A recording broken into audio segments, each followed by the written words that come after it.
and welcome to the Wednesday warm-up. I am your host, Lee, and I want to say thank you so much for tuning in wherever you are from across the world, whatever time it is. You are here on the Wednesday warm-up with me, Lee, and I have got, you know it, my trusty psychic. I call him my trusty psychic because he's so trusty and he's like a psychic. And we are heroes. Right? That's Superheroes. correct, 100%. And it is none other than Mr. Miller. Top of the morning to you all. Thank you so much. Man, what a beautiful morning it is. Yeah. We always say this. Top of the morning, top of the afternoon, and top of the evening for wherever you're joining us around the world. Today's topic is quite insightful. I'm excited for discussing this topic. And it is, I think it's going to be an informative session indeed for me, but nonetheless I'm excited, man. How are you feeling this morning, Lee? I'm feeling good. I'm ready to tackle this. I prayed about it last night. Come on. She prayed about it. Yeah, no, I definitely prayed about it because it's a sensitive topic, so we need to, we need to be all in it, right? We need to tackle this topic with wisdom. But we've also got our third leg, right? Our third leg in this whole the third wheel. We've got the third wheel in this whole thingy. What are we? A 3-wheel vehicle, guys? That's correct. Huh? Tuk-tuk. What do they call that? We are tuk-tuk. What do they call it? Triune. Oh, a tricycle. Oh, you're talking about the... Yes. No, we are tuk-tuk. Okay. At least we have a motor. We're going somewhere. And it's none other than Mr. Was cooking good looking, but he hasn't cooked anything in a while for us. Yeah, funds is on the down low, so we'll wait until... It's Mr. Jezzo over here.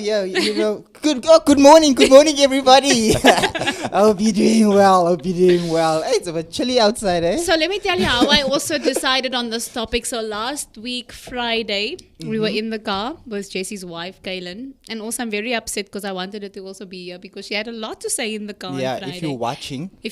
This, just we in just case. want to say. And you still didn't call me back. I'm waiting. But anyway, we're not here to take anyone's files out. But last week, Friday, we were talking about the movies, human trafficking movies. And she was telling me of a movie, but she couldn't get to the name. The whole drive home, she could not get to the name. She's like, yo, what's that name? It's going to bother me. She explained the storyline to me and everything. And she's like, you have to watch this movie. Did you guys eventually... No, guess what's in the the name evening. of the movie? Guess what's the name of the Can movie? I guess? Yes. Taken. No. Okay. We What's watched it about? Taken. No, it's cool. Get into the conversation. Before we get into that, because I see our guests are ready to get into the conversation. So let's introduce them. We've got Evangelique over there who was forward. enough to ask.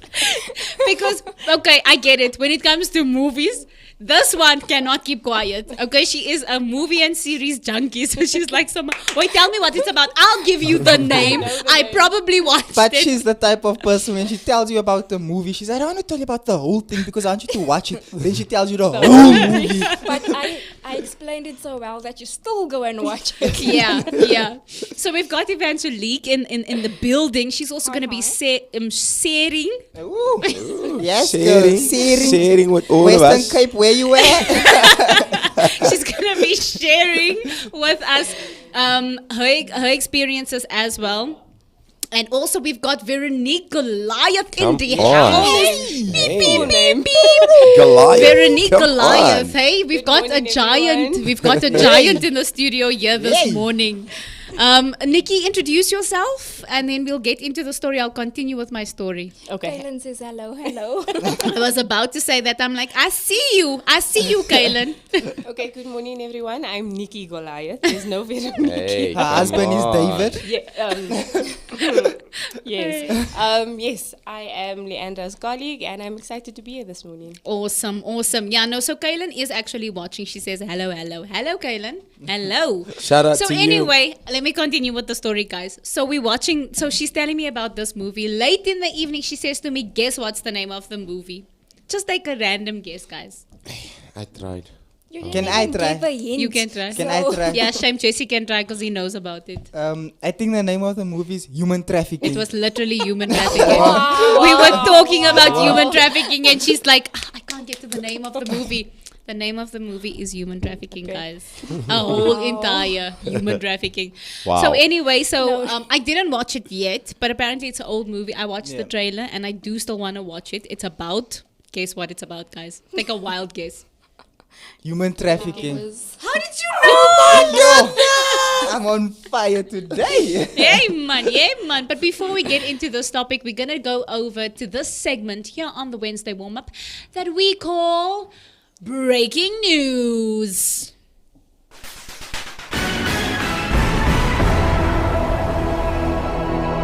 Mr. Miller, over to you. Thank you so much. So, in the trending topics this morning on Twitter, we have the Charlotte Matreke hospital burning down. And basically, what we see there is that PPE worth about 40 million lost in the blaze, says Mkhize.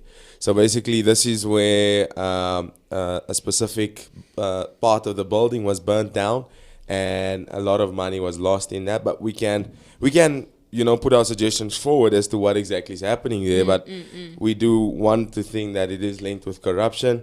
But I don't think that we're gonna dive further into that topic. Let's move along. We're here for human trafficking. We all know what it's about. Okay, an international topic. Before we go to the international topics, also we have what is currently trending is the Cape Town fires, hashtag Cape Town fires. Basically, they have started containing the fires, although there's been a lot of buildings that has already been demolished because destroyed in the fire. Because of the fires. So right now we actually see UCT being one of the ones that has lost quite a bit, but they're currently working on plans to get UCT back up and running. And people can still donate towards it because they have that whole donation thing that's running. Yes. Yeah. Oh, thank you so much for coming in there, Jess. And then also the international topics that's currently trending is that the ex-policeman Derek Chauvin found guilty of George Floyd's murder.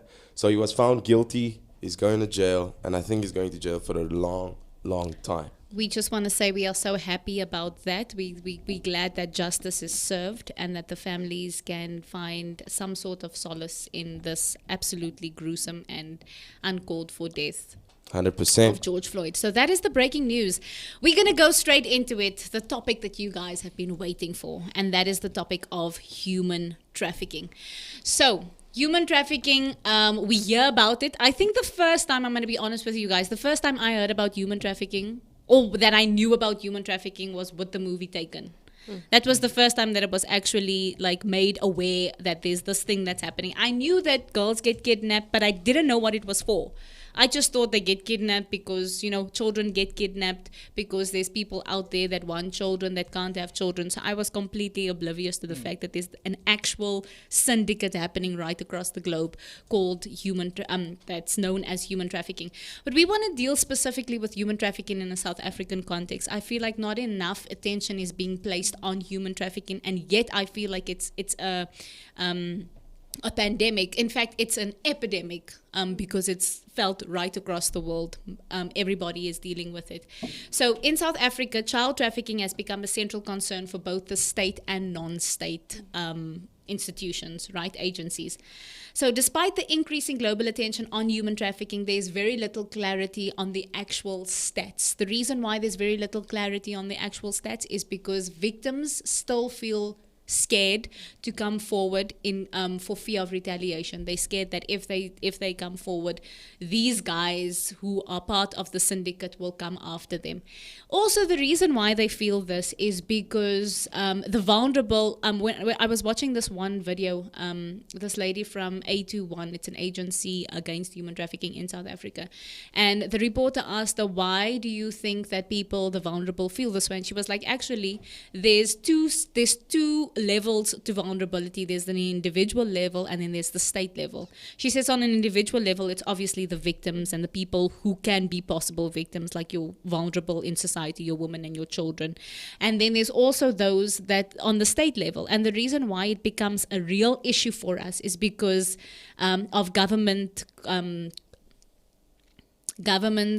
complacency, right? And there's not enough funds put into bringing an end to human trafficking and not enough attention. Also, another thing is that our public officials are involved. I mean, if you think about human trafficking syndicates, we know that corruption is rife in our country, not just in our country, but right across the globe. And so government agencies themselves are involved because there's big money in human trafficking. It's probably a multi-billion-dollar industry.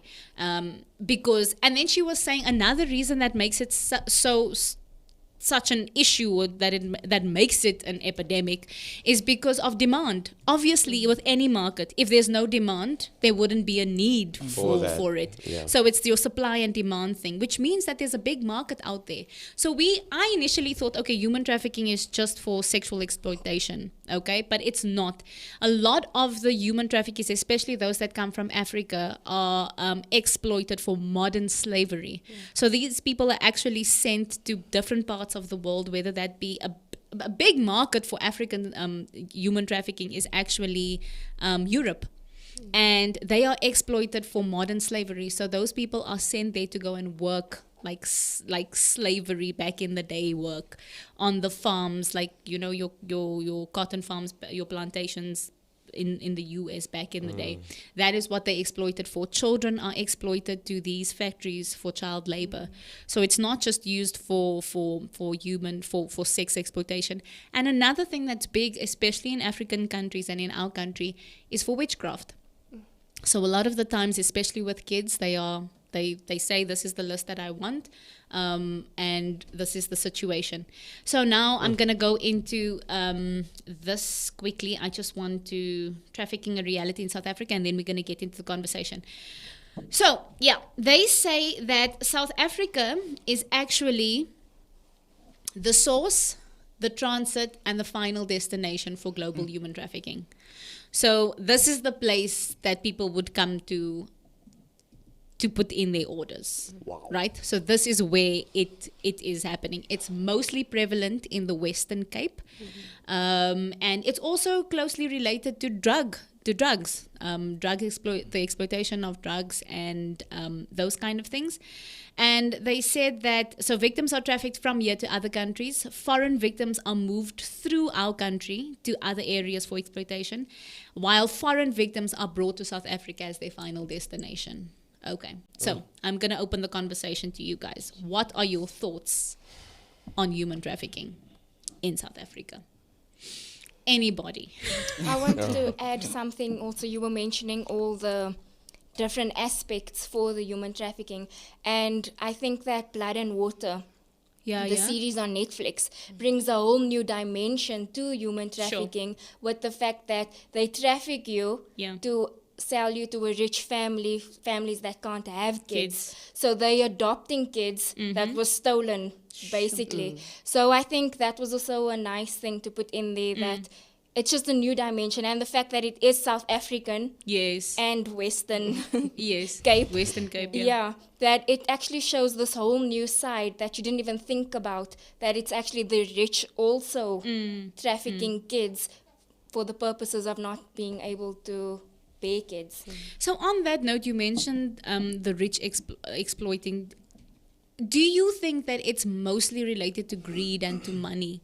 That, well, there's a big part of it where greed and where money is involved. Obviously, money is involved because, you know, if it's such a multi-billion-dollar industry, it must be I think associated with greed. I want to come in there. Ultimately, there's a desire, right, around the world, which is also known to be the demand, whether it be the slave, whether it be a sex slave. And if you watch, when I was introduced to this whole human trafficking topic, it was with Taken. And Liam Neeson is like, he's an OG. And I just like the line where he says, you know, I've obtained a particular set of skills. And when I find you, I will kill you.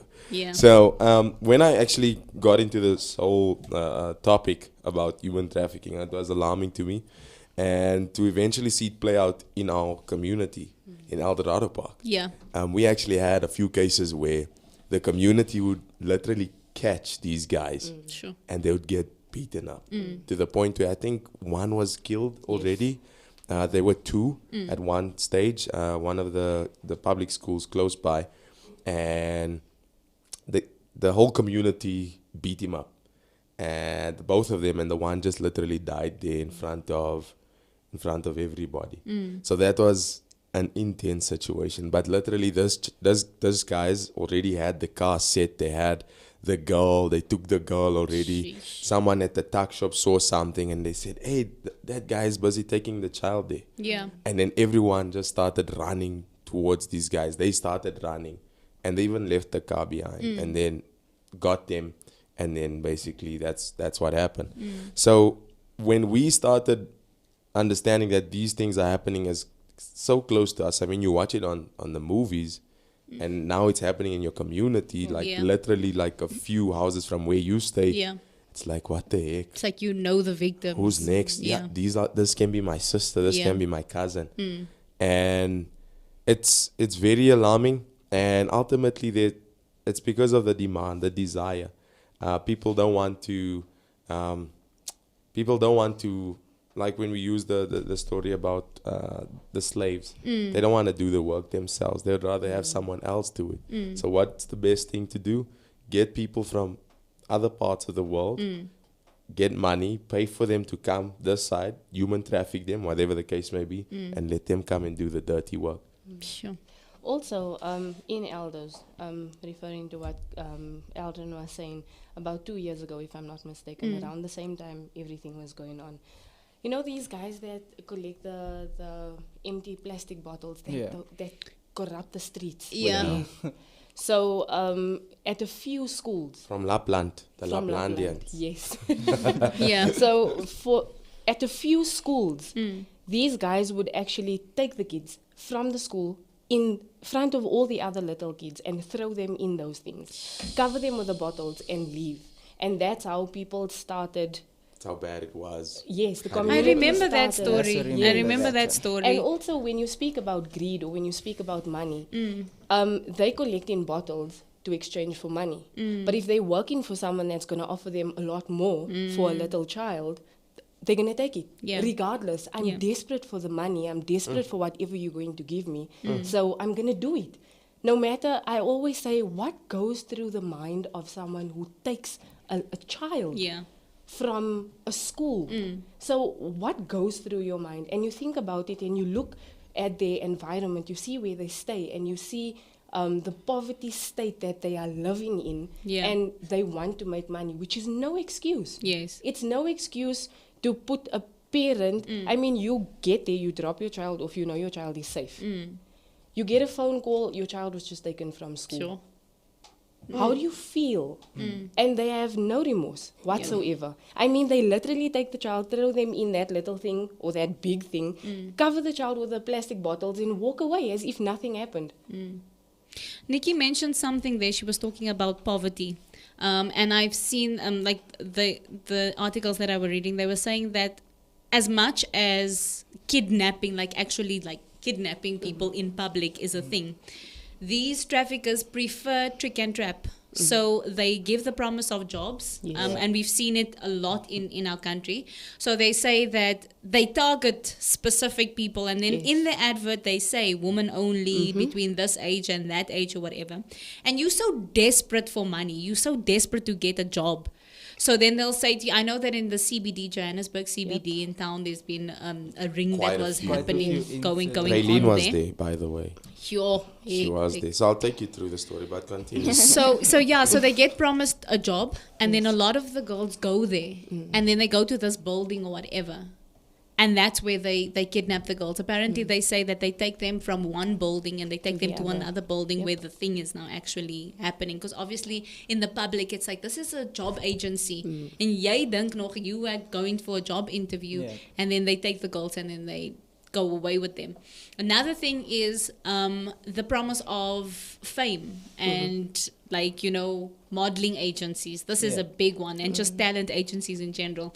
That's the reason why when people come to me and they're like, I'm looking for a talent agency and I want to put my child in this and that, I'm always like, guys, I'm not going to tell you go here, go there. I don't want to be responsible for anything. But as parents, and even like, especially with the younger, whether it be little kids, toddlers or whatever, or whether it be teenagers, parents need to get involved in that conversation, and they need to do thorough research, because there's a lot of kansvatters out here. There's a lot of Chance takers. It's not.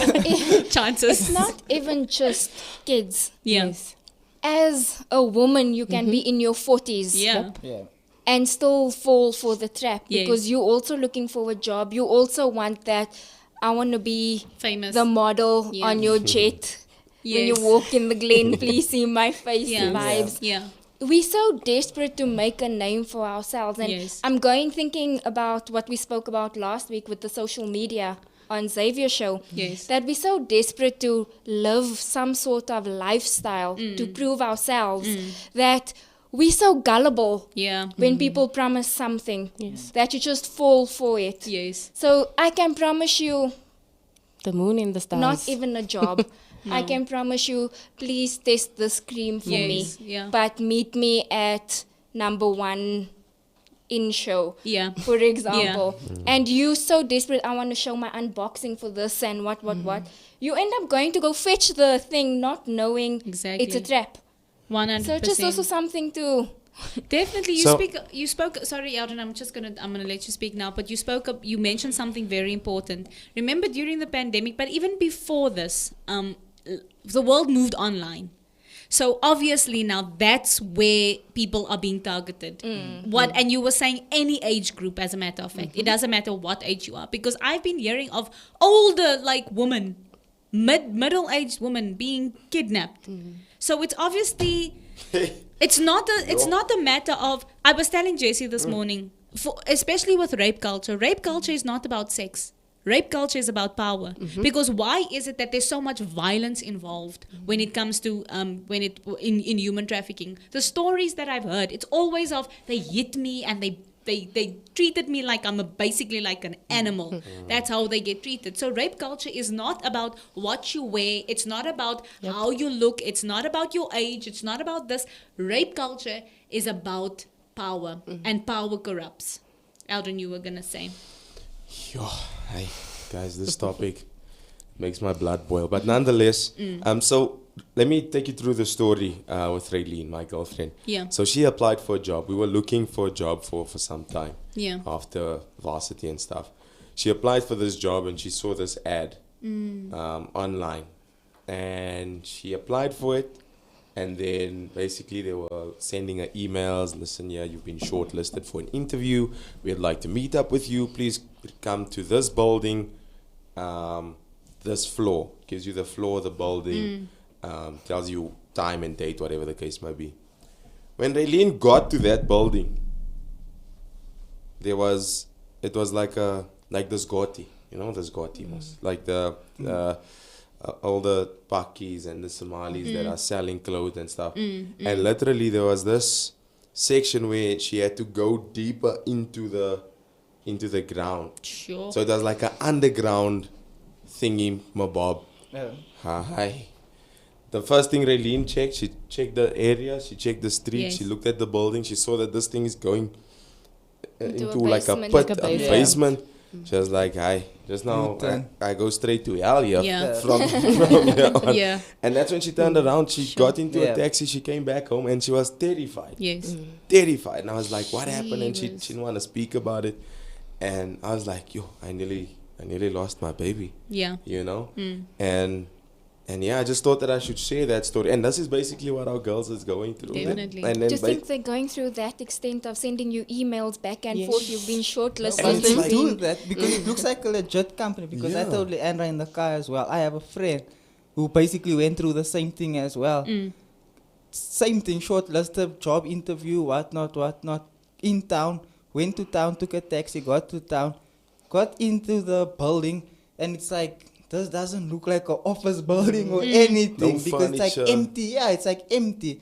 And done the same thing, turned around and walked out again and said, I don't feel comfortable in there. And I think that's also where you need to trust your instincts a Instincts. lot. And that's the reason. And ever since that experience, she Yeah. always checks the company on Hello Peter. Yeah. So they go to Hello Peter, Yes. what's happening? They tell you there straight, hey, this company's dodgy, don't go there. I'm glad that you mentioned that. Go check on Hello Peter, because like we were saying, these guys, they go the on the whole 9 yards with this thing. They have a website, they have an Instagram page, a Facebook page, they have everything. They go, obviously, you can see how much effort is being put into it, which means that there's obviously a great demand for it. You'll do anything for money. You'll do anything for money. But apparently they get paid big sums of money. Yes. So our misconception, and I'm going to be getting real here now, our misconception is that when you see a Nigerian guy, be careful. But like you and I were speaking this morning, we were saying that we've got it all mixed up. It's not only like, for instance, a Nigerian guy. It can be a woman. Yep. Because they oftentimes use women to lure the people in. We know that was one of your mother's friend's daughters as well. She had an incident like that where she was walking from school or something like that. And it was a woman that followed her. And she was this close to being kidnapped. I'm thinking about a story when I was still in school. Myself and Shonice, like where we stay, it's not far from Checkers. Yeah. Well, when I stayed with my parents, it's a walking distance. Yeah. So my mom sent by, before supper is made, and we're like, okay, let's buy some snacks as well. And we were walking home from Checkers. It's literally 3 streets away from Checkers. And two ladies started following us, and they pretended like they're coming out of the house that we were passing at the time. And they said they work in the house, and their boss has a t-shirt company, and he needs them to pack all these t-shirts by this time because the supply, where they have to go drop it off, needs it now. And they said they're the helpers of the house. And this is the lady from next door, please come help. I told Shonice, this does not sound right. Let's walk. Yeah. We carried on walking, and we started like doing a little bit of a run kind of a thing. And I'll never forget, it was in front of Alaric's house. Yeah. And the gate was locked. Their gate was never locked. And that day the gate was locked. And I'm like, Nisi, let's run.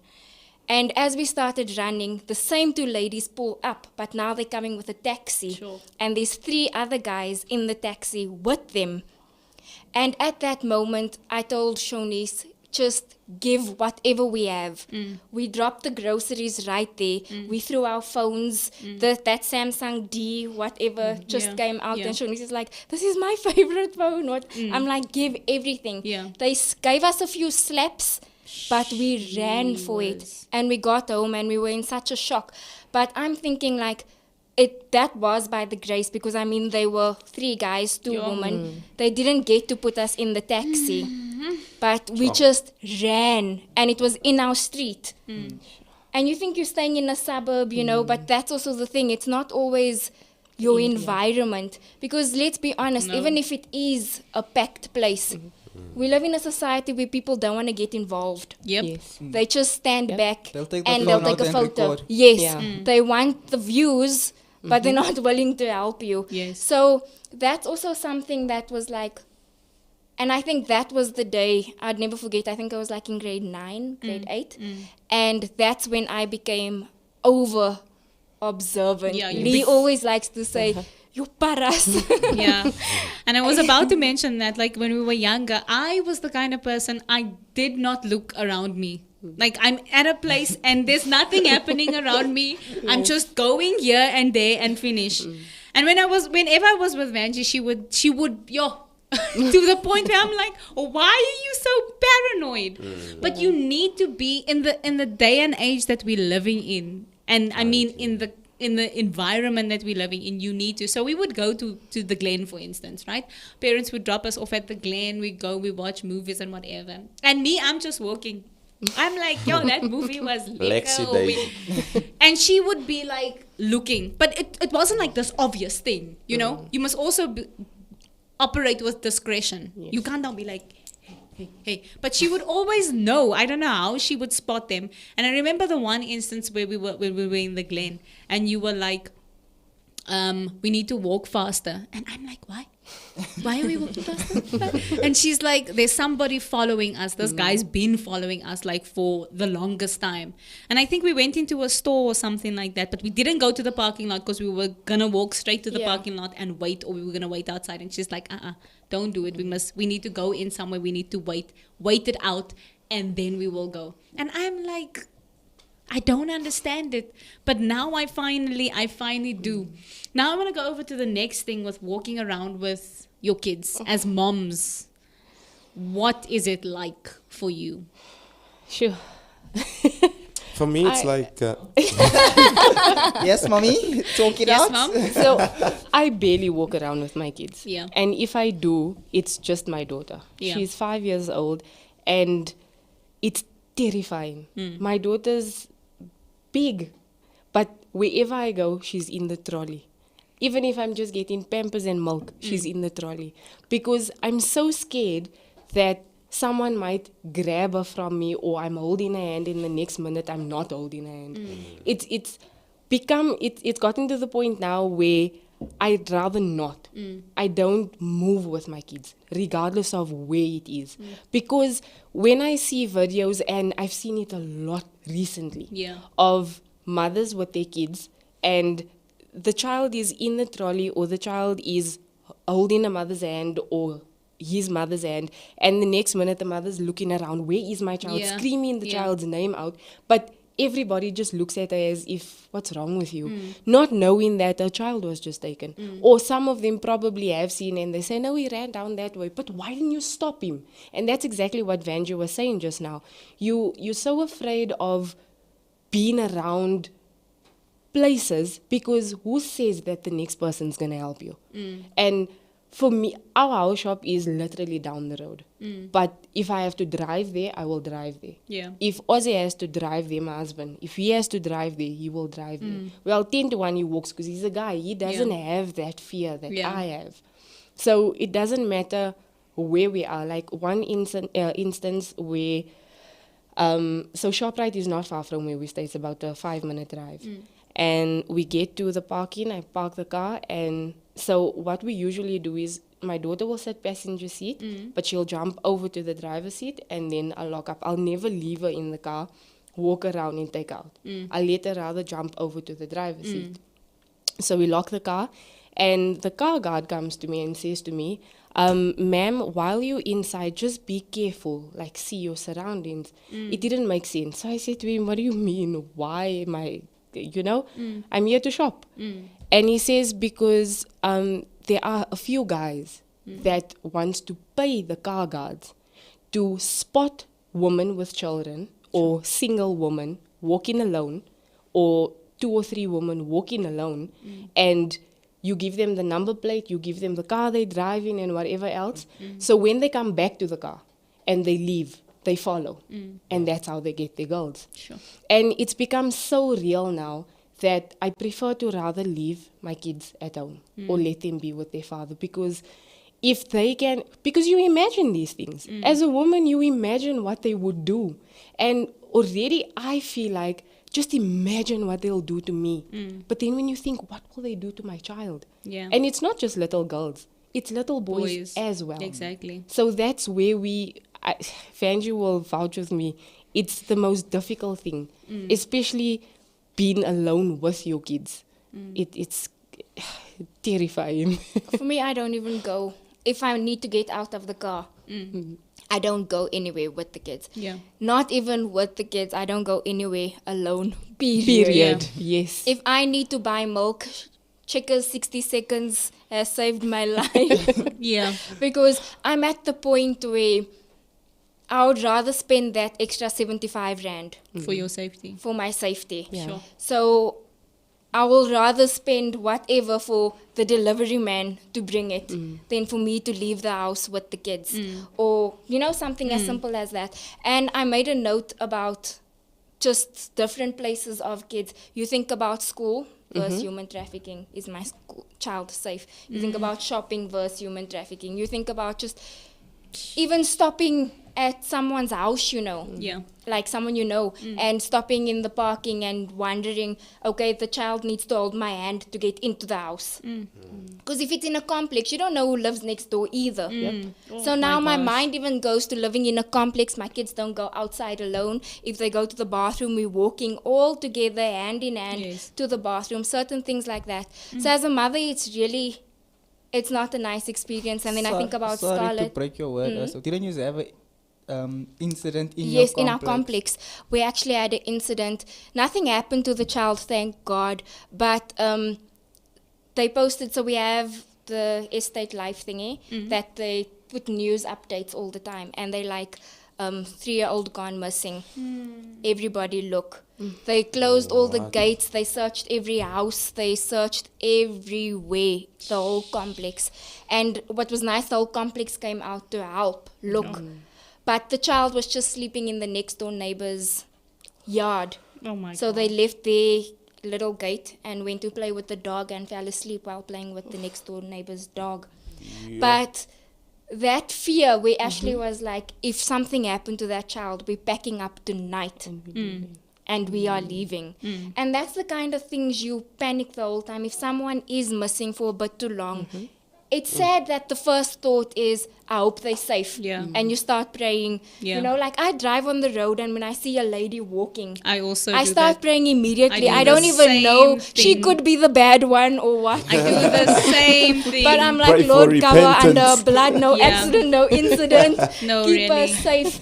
I literally drive like that. And it's not nice to think like No. that. Myself and Ashley always say, God forbid something happens to your child and people are running away and you do have a gun. Sure. Are you willing to shoot your child with that person just so that they don't go through the experience? Yo. Because that what is the percentage of them finding a child or finding a child alive when they do find the child?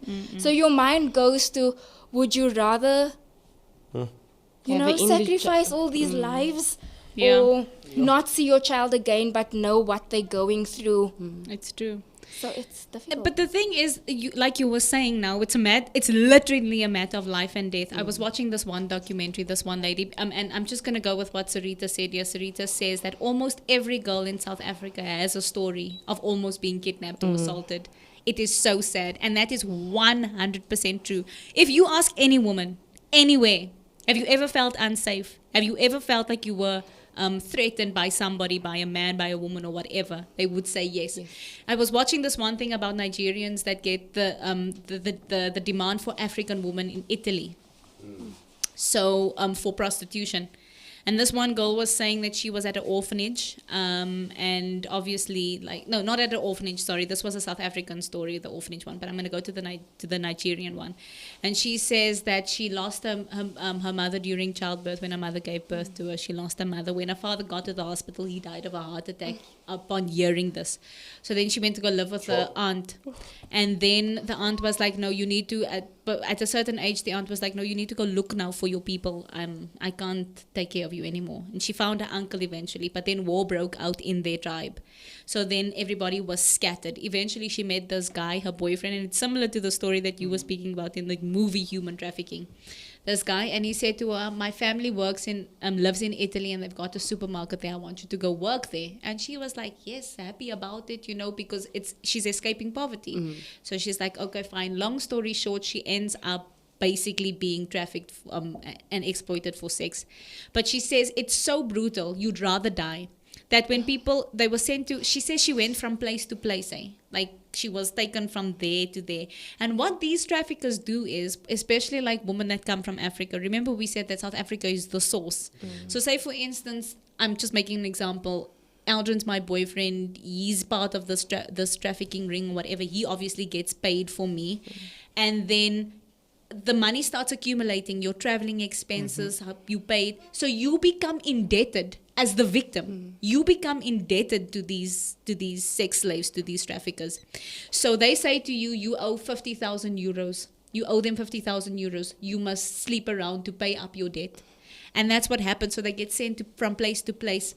Oh. And then she says that they were in a prison once. It was so crowded. And she says that she just remembers like the complete torment. They were pregnant woman miscarrying in front of her. All those things were happening. Nobody cares about it. They leave. One woman drank her own menstrual cycle because they weren't fed. They weren't given water, nothing. So she drank her own menstrual cycle. She says that place is living hell. She says then these guys made a hole. So it was men and women alike from Africa that was now exploited. And then they were put in this prison. And they say there, like when you get to this prison, they say you've got no human rights. Like, it's when you're a prisoner, you don't have human rights. They treat you basically like an animal. In fact, worse than an animal. And she says eventually they escaped, but some people got shot at, but nobody stopped. Like, they said that they'll rather die than to be in that place. So if they get shot, it's better for them. If they get killed, if they drown, because there was a river close by, they jumped in the river to escape. If they get into the river, it's fine, they'll die. That's how bad it was. You were speaking about people you know. Like, you don't even know who you can trust anymore, because you were saying, like, you can even go to a friend's house with your kids, but you're scared. This one woman says that she was from South Africa. She's from the Western Cape. Griselda Grootboom. You can go look for her on YouTube or stories there. She says that she went, she lived in an orphanage, and then at the age of 18, she says that they said to her, no, you need to go now. Like, we can't take you anymore. You didn't do anything with your life until this point, and the orphanage is too full, and you at the age now of adulthood, you must leave. But she says she met this one girl that they used to go clubbing with, but this girl moved to Joburg, and she's studying at UJ. And so when this happened, she phoned this girl and she said, listen, I've got a situation. Is there a place for me to come live with you in Joburg? This girl's like, yes, come through. Came through. Long story short, she meets this girl. She says she walks around the house, but the house looks extremely empty. And the girl's like, no. As time goes by, we'll start filling it with furniture and we'll start doing the whole thing and stuff. And she says, anyway, okay, fine. She says to the girl, please, can I just sleep for a little while? I'm feeling tired from the traveling. And obviously, like, she probably traveled for a couple of days because either she came with public transport or something like that. Anyway, the girl's like, yes, fine. Make yourself at home, sleep or whatever. She says when that girl walked out of that room, it was the last time she saw that girl. She was woken up by a punch in the face. 3 Nigerian guys. They strapped her up. Yeah, in Johannesburg. Strapped her up. Covered her eyes with sellotape. For 2 weeks she was in that state, constantly raped. No bathing, no nothing. She says all that she remembers for months is the smell of semen. That was all that she can remember. She says bathing was the hardest thing for her to do after those 2 weeks. She could not bath. She says, and the smell did not want to leave her body. And she says the violence that she had to go through, because it's not just of, I'm going to sleep with you. They hit her. They do all... A guy in the front, a guy in the back. That's how it was. She says she was completely like... And from there, she says she had to deal with so much anger that she went into prostitution and drugs. So she's like, well, I'm in Johannesburg now. What can I do? She went onto the streets of Joburg and she sold herself for that. Because what they do is when there's a new girl that comes along, they kick you out of the house. And then they take over. Then the new girl takes over. So this is the sad reality. We definitely do all have a story to tell. I remember one day, there's so many stories. Jay, I can't remember if you remember this. I was with you and Zakes. We were in 4 Ways Mall and we were sitting at the Chicken Licken. And we were sitting in the food court and I was facing the open area and you guys were facing the store. So you were facing like the Chicken Licken and I'm sitting. But I feel like a woman's instinct is definitely different to a man's. Yep. I saw these 2 guys, and they were like, but they looked dodge. And then I saw them take out their phones, and they were taking photos of me. And I was like, am I seeing right? So I turned my head, and I didn't want to, like, alarm these guys, but they were just eating. But for me, I'm like... Always eating. I am in a position, I'm in a threatening position because I know I've heard the stories. They take pictures of you and then they put you up on the market and they're like, we've got this one. And then they eventually steal you, kidnap you. And anyway, so I bring it under their attention and I say to Xavier and Jay, I'm like, guys, I think those guys are taking photos of me. I don't feel comfortable. So eventually they turn around and they look and these guys are gone. And I'm like... And they continue eating. But I'm not saying that they didn't have any compassion towards me. But our reality is different. That whole way until I got home, I was on my nerves. I was like, is somebody following us? Is there a car following us? It's to that point where you constantly living in fear. We live in fear. When people speak about anxiety, the women of South Africa, they generally have an issue with anxiety. Yes. You can't tell me you go out anywhere. You don't trust anybody. Everybody is a suspect for you. That is basically how it is. I wanted to jump in there and I wanted to ask, do you think that movies has made society feel like it's normal to go through certain things like that? I want to bring up the movie, 365 Days. I went to watch the movie just for the fact that everybody was raving about it. Women were like, oh my word, this is how, what's that grey book? 50 Shades of Grey. Women were like, oh, this is how 50 Shades of Grey was supposed to be. Yep. Men were like, oh, the sexiest movie, the only romantic movie I'd watch. Certain things like that. Now, I want to know, when did kidnapping become sexy? Yeah. As a woman, when did someone stealing you and forcing you to live with them for their pleasure for a year become sexy? Yeah. When did it become romantic that a man thinks it's okay to take a woman and groom her for a year until she falls in love with you? Yeah. Let's not mistake human trafficking and something like that as two different things. Definitely. She was taken. Yeah. She against her will. Her family didn't know where she was. See, obviously, they turned it into something sick that she does fall in love with him. But what are those chances? Yeah, exactly. That someone would actually fall in love. So I want to ask, like, do you think that movies specifically, you know how gangs say, oh, I learned how to steal this from a movie. Yeah. Could it be the same thing? I see this and now I want to try it. Yeah. Or if, let's say, God forbid, it happens to a woman, she thinks it's okay. Yeah. Or, like, you know, it now becomes a fantasy. It's the Stockholm syndrome. They've made Stockholm syndrome a thing, which is actually you fall in love with your captor. Yeah. And they've made it. There's a few movies out like that. But The I'm 50 just Shades the of Grey. whole... Yeah, even I haven't read 50 Shades of Grey, so I'm not sure what it's about. Yeah. But I know it's also about me forcing you to love me kind of a thing. Yeah. Is it not the same thing? Or am I just... No, you 100% correct. Definitely. Because when I was watching this interview with this lady from A21, they were saying, what do you think causes the demand for it? And she was saying one of the major factors that they found in their research is the sexualization portrayed on mainstream media, even the sexualization of kids. So it's become okay. This is, and I love that you brought that up. We advocate, save the woman. I'm not your slave. But in the same breath, on your same page, this man is so sexy. What's his name from 365? He's all over our pages. This man is so sexy. But I'm so glad that you mentioned that, because it's like we've got double standards. You praise these writers and these directors who basically make violence and those kind of things okay, but on the other hand, you are fighting against this. So I'm going to share my story with you, so you guys know that I'm an actress, right? So I got this one brief, a request for me to do this, to play this role of this girl or whatever. And the storyline was innocent. It sounded all innocent, and I was like, okay, cool. This is cool. It's an international project, and it's going to go to international film festivals. And I was like, yes, girl. Then they came to one scene where this woman, this guy falls in love with this woman, my character, and he has this fantasy about her.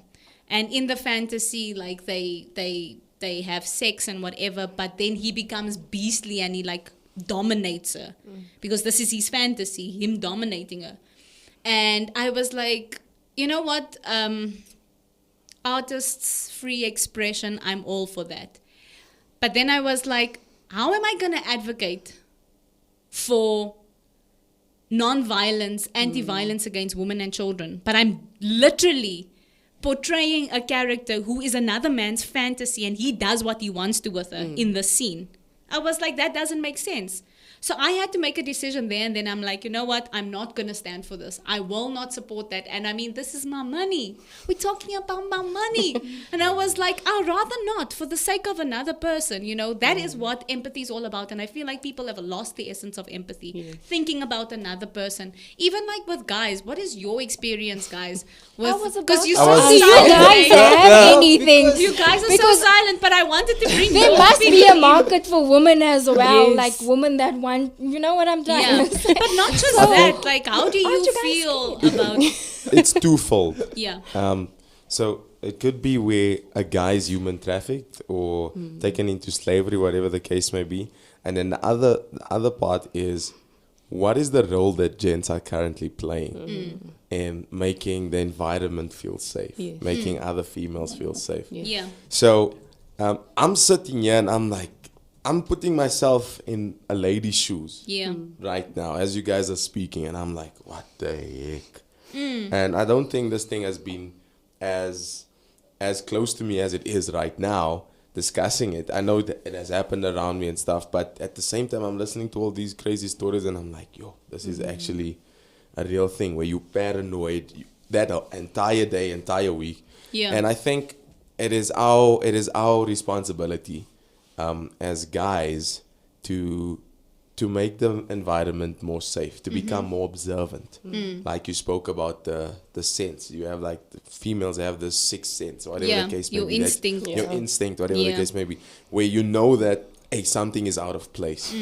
And I think gents like us, we should know that when we're walking with our girlfriend in the shop, or our mother, or our sisters, or our cousins, that we need to be on high alert, because there's probably gents following us, or probably gents looking at my girlfriend or whatever, and they're probably looking at selling this this girl, or whatever the case may be. Yeah. So I think in that instance, guys need to make the environment more safe, be more observant, and yeah. Okay, let's go then to social media and your part in social media. This is Okay. because like Vanji was talking basically about asked it. Can Yeah. I answer that? Yes. But I think it plays a big part in it, because if you look at your movies, like I've never watched 365 and that, but like 365 and what was that? 50 Shades, 50 Shades and all that stuff. It's basically a man dominating a woman. Yeah. It's their sexual fantasies and how they control a woman. And if you look at human trafficking and they sold for sex and all that stuff, it's basically that. same Because if a man's watching this, he fantasizes also about these things, and he wants to dominate a woman as well now. And if you look at human trafficking and sex slavery, it can be killed if the men themselves just don't fantasize about these things, because that's literally what the market is. Yeah. A man dominating a woman and having sex with her. Yeah. And that does play a part, because in your head now you're watching those things and you're telling yourself, I want to dominate the woman, and I want to show that I'm more powerful and all that stuff. And it's literally I think the same thing. That's what you were saying. It's literally the same thing, because the movies just But my plant hungers you for seeds. it. Yeah, it plants seeds. Yeah. But in- I in think the society mind. as a whole has just made people think that anything is okay.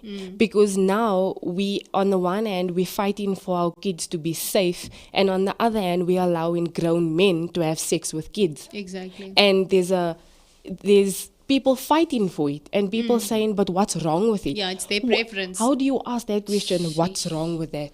I mean, already a grown man forcing a grown woman to have sex is a problem, a very big problem. And now you're okay with a grown man having sex with a child. Yeah. You have to be sick to even think that that is okay. And that's where we're headed now. I'm going to say this.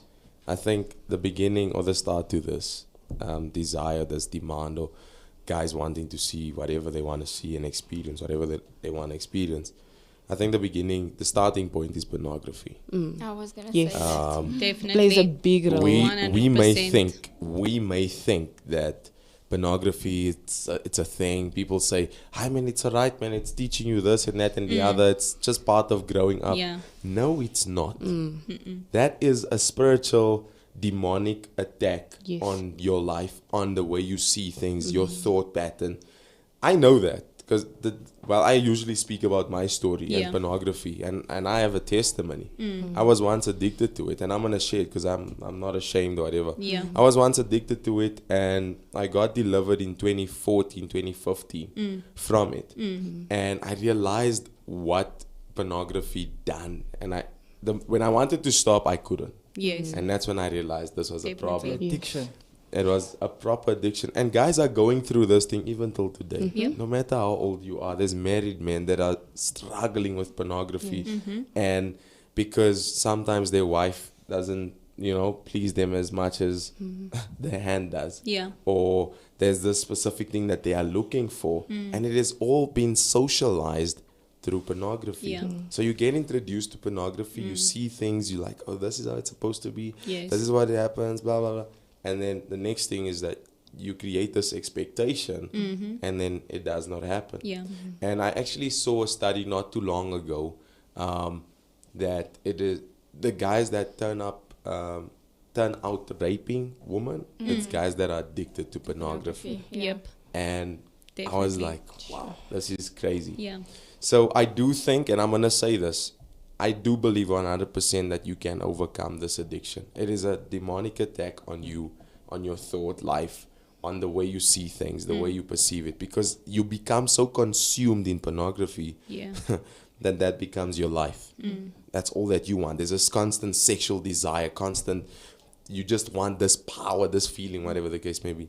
But you can't overcome it. Definitely. And the way that you start overcoming is by realizing that this thing is a problem. Yeah. Because many guys don't Need to believe that it is a admit that. problem. Yeah. It's a problem, and you can only get through it with the help of Jesus. Amen. And Definitely. also on that, when we were speaking in the car, my wife's brother was in the car with us when we had this conversation, and he brought up the topic of this one guy that they caught that actually had 2 terabytes of child porn. pornography on him, basically. Yeah. The He South had- African guy. I'm not sure if he was South African or what. No, I don't think he was South African. But 2 terabytes of child pornography.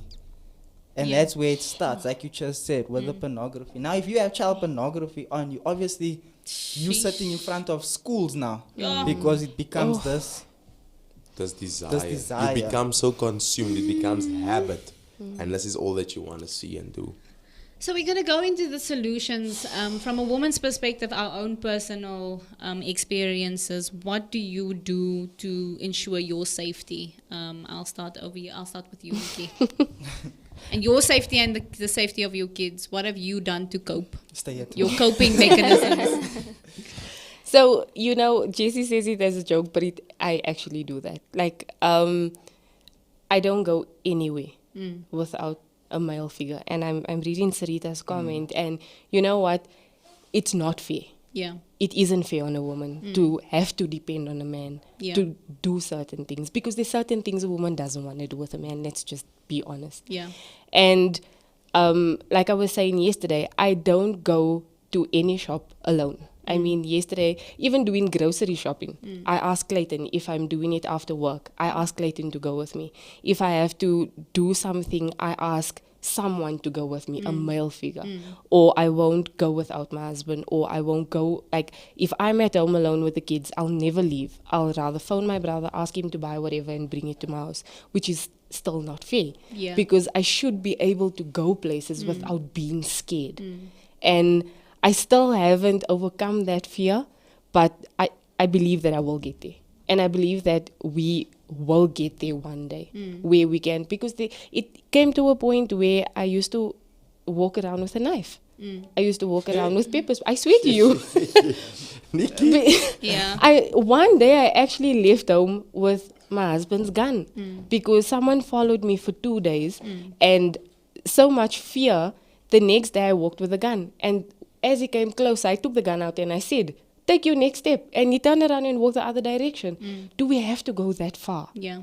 But I just, I don't want to always live in fear, and I don't want to always walk with a knife or a gun or pepper spray or whatever. Yeah. But that's where I am now, unfortunately. And for you? I want to use what just happened now. Nikki says, I walked around with a knife. And Aldrin goes, you know what I'm trying to say? I want men to stop thinking that woman is over-exaggerating about how we feel. Yeah. Because even as a wife, when I say, I don't want to go to the shop alone. Why not? I'm scared to go to the shop alone. Don't make me feel like I'm less of a person, for a lack of a better term, because I'm scared to go outside. As a woman, men do not understand the fear we go through. And it's not a good feeling. Nikki is saying, I believe we'll get better. I feel like we're living in Revelations. It's not going to get better. It's going to get worse. Yeah. But what can I do? Like, they say, don't live in such fear. Don't live in such fear. Easier said But the than done. reality is, I would rather be safe in my house. Yeah. than to cry tomorrow and say, I should have stayed at home. Yep. Yes. So that's what goes through my mind daily. And how I try to do it is, like I say, men also don't understand why you would rather waste the extra 100 rand to have something delivered than to go to the shop. Yeah. There's certain things that I think men are in the dark with how scared and how afraid women are to be out in public. And as Sarita said, it's not nice that men have that power. Yes. But I feel that the change can come if men can try to understand. And I'm not speaking about men from outside. I'm speaking about your inner circle, your brother, your father, your husband, your boyfriend, those kind of people, to understand this is how my partner feels, this is how my sister feels. Let me be a support system and rather not ask questions. Yeah. And that's why I always appreciate Jessie, that when, let's say, Ashley is busy, if I pick up the phone and phone Jessie and say, when the kids were smaller, I need to go to the clinic, but I'm scared to go alone. You won't question, why can't you go alone? Yes. He'll ask, what time must I fetch you? Because there's some sort of an understanding. And even so, with having a girl and a boy, we need to keep in mind that it's not just our girl kids. You protect your boy kids as well, because everybody is sick and everybody has preferences and everybody watches something that turned on something or saw something. So just, I would say, be aware of your surroundings. Think future and not just in the moment. Everything is okay. And yes, bleed the blood. Always. Constantly. But at the same time, don't just bleed the blood and live life like my child is walking there and I'm walking there. Be conscious about your surroundings. So that's what I would say. For you, Jess, what would you say? Nah, like Vanjie explained, explained, like they say, charity starts at home. So why I'm also like that with my sisters, because my father will say, yes, you're younger than her, but you also need to look out for her, because obviously, like you were explaining, for some reason the male has more of a, they see more as stronger and all that way. It's not the case. We saw that once on Leah No show when that lady took us down with that self-defense classes and all that. But not everyone can get out to a self-defense class and all that stuff.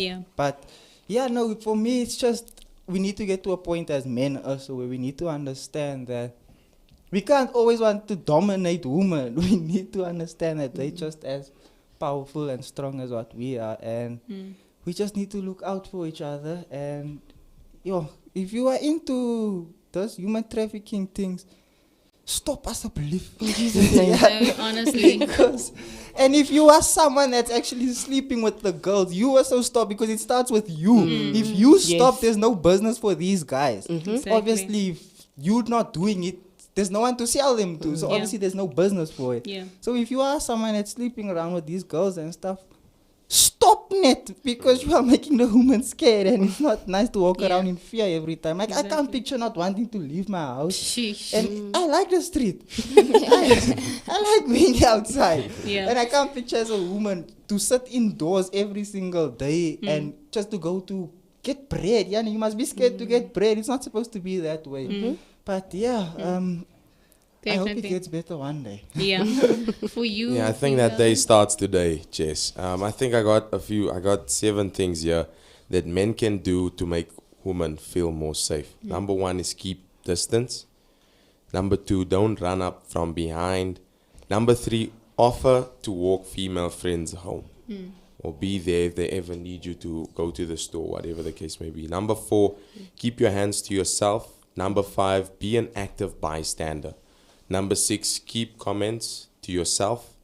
And number 7, don't stare. And I think I'm going to end it with this. Gents, if you're struggling with pornography, admit that it is a problem and seek help. You can overcome it. You can destroy it. The only way you start this is by walking with Jesus and seeking the correct help that is out there. Definitely. So I'm going to end it off with this. Toll-free numbers that you can call if you do feel unsafe, or if you have suspected some human trafficking thing going on around you. It doesn't matter. Even if you think that you're paranoid, do the right thing. tip the police off or tip these people off. So this is the toll-free 24/7 National Human Trafficking Hotline. And the number is 0800 222 777. So I'm going to give it again. 0800 222 777.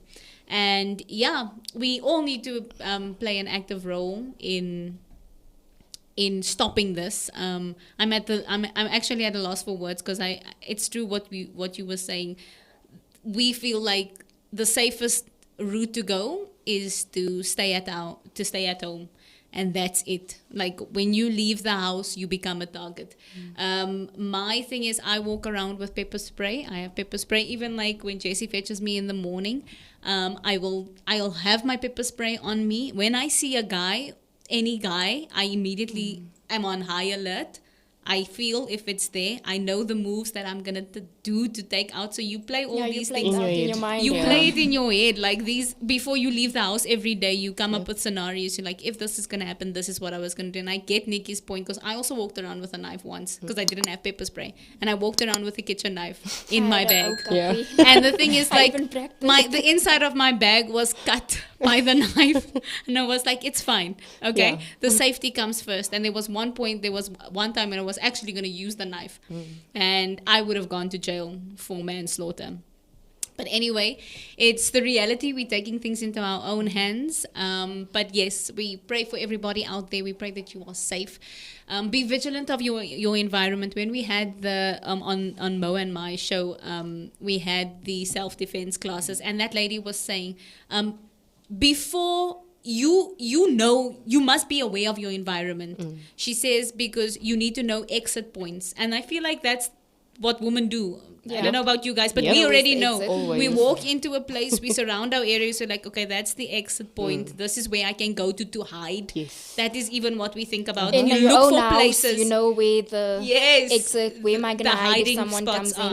Exactly. You know your hiding spots, you know where it is. But the main thing is try to get out. So look for, and she was saying, like, don't feel like, even for women who do know self-defense, or you're a bit strong, or you have a weapon, she was saying, don't like want to go for him. You must avoid the situation. So try to escape before even getting into a fight. If push comes to shove and you have to fight, you use your weapon, you use your skills, or whatever. Final remarks. Tamlin Bora says, so truly, Andra, I always think of my bag as a weapon. Literally, that is everything you have. This morning I was walking with a cup in my hand. I was like, this is the weapon. With my phone in my hand, this is the weapon. So yes. But thank you so much, everybody, for watching. To all our women out there, we stand with you, we support you. The team from the Wednesday warm-up, we are with you guys. We stand with you, we support you. The Insights crew. It is the weapon. The weapon attacked you there, girl. Sorry about that, everybody. It's just a nice way to get to send you off after this really Hot topic. it's really hot topic. This water's lukewarm, just by the way, so it's not cold. But thank you, everybody, for watching. Thank you to the team who was part of the conversation. We hope that you have a lovely week further. From us here at the Wednesday warm-up, we love you. Bye. Bye. Bye.